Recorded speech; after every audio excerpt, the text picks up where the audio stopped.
Pastor, meu amado, bem-vindo de volta à nossa escola bíblica. Nós estamos estudando o livro de Provérbios. Então, pega a sua Bíblia, pega o seu caderno de estudos. Para o Senhor, pede a Ele discernimento, entendimento, conhecimento, sabedoria. Pede a Ele proteção, para que nós possamos desvendar dos seus mistérios. Antes de nós começarmos com esta nova etapa do estudo de Provérbios, quero lembrar, se inscreva no nosso canal, se você não for inscrito, acione o sininho para que você receba as notificações toda vez que nós postarmos um vídeo novo. Dá o seu like e pode absolutamente com toda liberdade divulgar, passar, compartilhar os links dos nossos vídeos. Ok? Então, vamos lá, vamos para essa nossa etapa do livro dos Provérbios.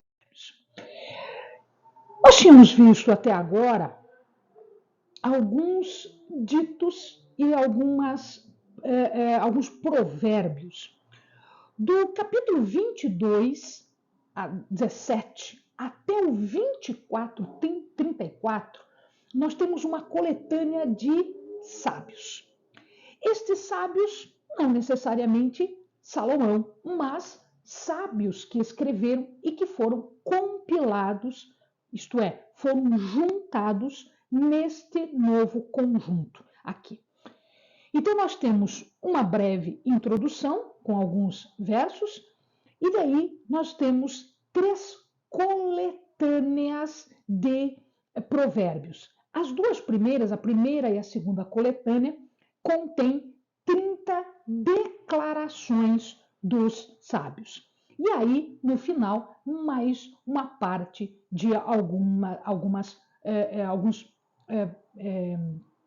provérbios. Então, nós temos esta nossa divisão agora diante de nós. A introdução, ela vai do verso 17 até o verso 21. E ele está dividido em 2 partes. Primeiro, ele quer chamar a atenção do leitor, do estudioso, falando, inclina teu ouvido, ouve, aplica o coração. E aí ele apresenta 6 razões para o estudo. Esse verso 17, então, ele está se referindo, ele está chamando a atenção de um estudante. E ele diz que esse estudante deve ser atento. Existia uma forma interessante de repassar a lei. No primeiro momento, as crianças eram instruídas em casa pelos seus pais. E, num segundo momento, elas eram matriculadas numa escola com um professor, com um sábio, que fazia exatamente essa explicação, essa manifestação das leis. Lei é o quê? Lei é um manual. É aquilo que está distinguindo o povo judeu, é aquilo que está distinguindo a nação de Israel. Isto era diferente. Não tem nada semelhante em nenhum outro povo, em nenhuma outra nação que seja desse jeito aqui, com uma lei que era o ponto central da vida, da cultura, da família, enfim, de tudo. Ele diz aqui que este estudante tinha que ser atento, ele tinha que ser um estudante disciplinado. Em que sentido? Então ele pede para posicionar o ouvido. Quando nós estamos prestando atenção, quando nós queremos ouvir bem o que as pessoas estão dizendo, a gente posiciona. É interessante isso, e algumas pessoas fazem isso, elas viram, parece que elas viram o ouvido para poder ouvir. Abrir o ouvido. Como assim abrir o ouvido? Nosso ouvido é aberto.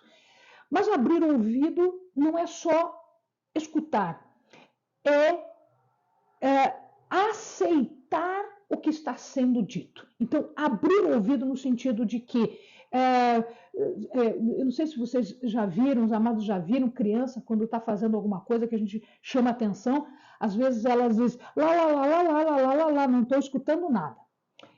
Ou seja, isto é o contrário do que o sábio está dizendo. É posicionar o ouvido e abrir o ouvido, ou seja, Pode falar que eu estou ouvindo e eu estou aceitando o que você está falando.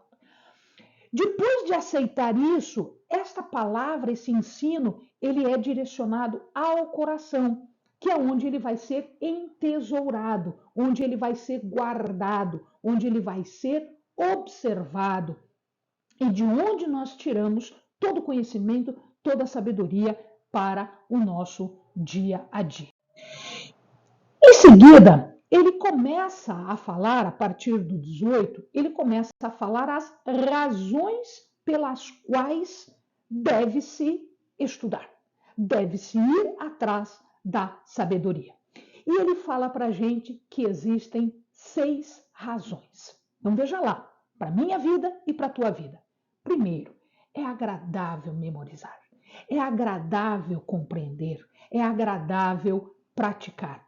Agradável no sentido de que aquilo desce e aquilo parece que te completa, né? Então, isso é agradável. Eu me sinto bem memorizando a lei, compreendendo a lei e praticando a lei. Em segundo lugar, os nossos conhecimentos, a nossa sabedoria devem estar prontas, devem estar disponíveis para que eu possa falar. Como eu vou falar se eu não ouvi e não aprendi? Como eu vou aplicar se eu não obtive essa explicação? Então eu não aplico se não me foi explicado. Então é preciso explicar e deve estar pronto, deve estar fácil para que eu fale, porque os lábios falam daquilo que o coração está cheio. Terceira razão, aprender ajuda a confiar, a confiança em Deus. Quando nós aprendemos, nós entendemos que Deus está do nosso lado, que Deus compartilha conosco todos os momentos bons e ruins, e é Ele que nos ajuda. Então, quando eu aprendo, isto vai facilitar a confiança em Deus. Porque eu estou vendo exemplos, porque eu estou vendo aplicação disso. Em quarto lugar, o ensinamento, ele revela o que é certo, o que é verdadeiro, o que é proveitoso. Eu vou usar isso na minha vida. Isto é verdade para a minha vida. Isto é correto na minha vida. E por que isso? Porque isto vem de Deus. Todo o ensinamento, toda a Torá, todos os mandamentos, toda a Bíblia nos dias de hoje foi inspirado por Deus. Ou seja, os homens que escreveram, eles estavam inspirados pela sabedoria divina. E aqui eles estão escrevendo para facilitar a nossa vida. E ele mostra, não é difícil, não é confuso, é fácil para estudar e para trabalhar, e são só 30. Ou seja, são 30 pérolas de sabedoria. E o sexto e último, você se tornará também um mestre. Do mesmo jeito que você foi ensinado, você começa agora a passar esses ensinamentos. Você começa agora a transmitir estes conhecimentos. Então, vamos iniciar falando da primeira coletânea. O verso 22, o verso 23, fala da primeira declaração desta coletânea, a primeira declaração desta primeira coletânea.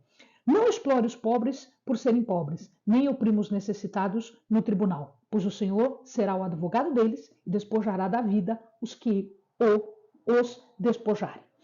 De novo, ele está falando sobre não desprezar, não zombar, não prejudicar pobres. Então, explorar de que jeito? De que jeito eu posso explorar? Você explora através de fraude, de engano ou do próprio roubo, diretamente roubando, né? Porque eles são pobres. Não se aproveita dos pobres. Os pobres não têm como se defender. Então eu não posso me aproveitar deles. Até porque eu não posso me aproveitar de ninguém. Não é correto isso. Pobre aqui, a palavra que ele usa para pobre, a gente traduz como pobre, mas no original está escrito dal. Dal quer dizer pobre, mas também quer dizer débil, fraco, impotente. Ou seja, aquele que não pode se defender. Eu estou abusando de uma pessoa que não pode se defender. Agora veja que coisa interessante. Se ele não pode se defender, quem é o defensor dele? Deus. E você não vai querer enfrentar Deus. Você não vai querer isso. Ele fala aqui do lugar onde a justiça era feita. A justiça era feita nas portas da cidade. Então, era ali que se faziam os julgamentos. Quando não ia para o rei, era feito ali, nas portas da cidade.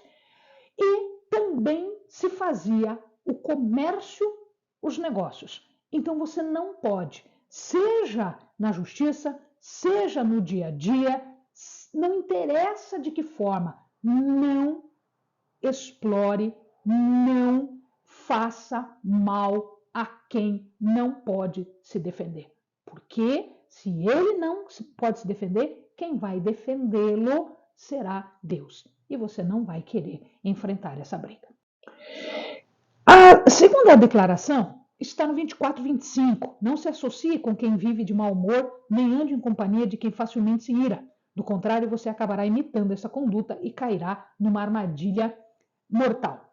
Ele está falando daquele que é irascível, aquele que não tem o que satisfaça, não tem o que agrade. Ele não é uma boa companhia. Primeiro porque, se você está com ele, você está recebendo essa influência do que é ruim. E segundo, que ele pode, inclusive, fazer briga com você. Então, melhor se afastar dessa pessoa. Deixa ele sozinho, não vá se meter com ele. Ah, mas eu vou ficar sozinho. Melhor só do que mal acompanhado. Porque se me disseres com quem andas, eu te direi quem és. Então, deixa ele no lugar dele, não é uma boa companhia para você. A terceira declaração, 26, 27. Não seja como aqueles que, como um aperto de mãos, empenham-se com outros e se tornam fiadores de dívidas. Se você não tem como pagá-las, por que correr o risco de perder até a cama em que dorme? Nós já havíamos visto, já existe passagem, aliás, mais de uma passagem nós já vimos, que é contra a ser fiador de uma pessoa. Já ele acha ruim ser fiador de uma pessoa que você conhece, muito mais ser fiador de quem você não conhece. Qual é o risco aqui? O risco é que a pessoa que você está afiançando, ela não paga as suas dívidas. E se ela não paga as suas dívidas, a lei diz que dá para cobrar do fiador. E aí o fiador acaba por perder tudo, inclusive leitos e roupas. Veja, pela lei, o credor, quem tem direito de receber, não pode tirar o leito e as roupas da pessoa. Mas ele diz aqui que nem sempre o que está escrito é respeitado. Então, você correrá o risco, se ficar fiador, você acaba correndo o risco de ficar sem estas coisas, mesmo que a lei proíba disso acontecer. A quarta declaração está no verso 28. Não mude de lugar os antigos marcos que limitam a propriedade e que foram colocados por seus antepassados. Bom, quando o povo chegou a Canaã, Deus permitiu que o povo conquistasse a terra.